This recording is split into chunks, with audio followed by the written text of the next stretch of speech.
In this lecture, we are going to talk about if-elif ladder.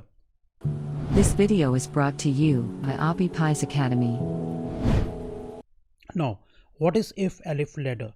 When we have an if within else, that means when we are applying an else and within the else there is another if statement.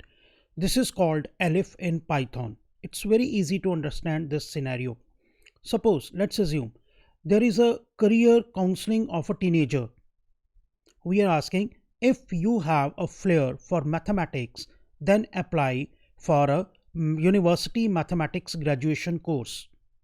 Else, suppose the teenager does not have any flair for mathematics, then of course we will go to else. Let me tell you, I'm not using Python syntax. I'm explaining this with simple English language. Else, if you have a flair for computer science, then apply for a university computer science graduation course. Then else. Now this second else means when the first condition as well as the second condition is false.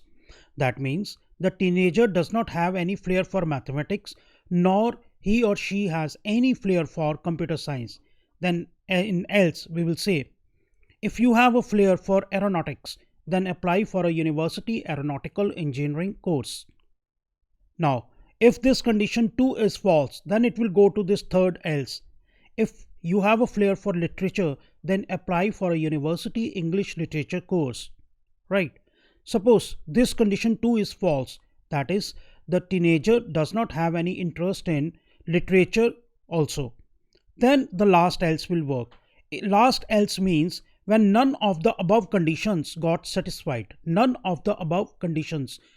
The teenager has neither interest in mathematics, nor in computer science, nor in aeronautics, nor in literature. Then in last else we are saying you need some more time to explore the things yourself. Right. Now in the next lecture I will be showing you the practical program how we people apply elif in Python.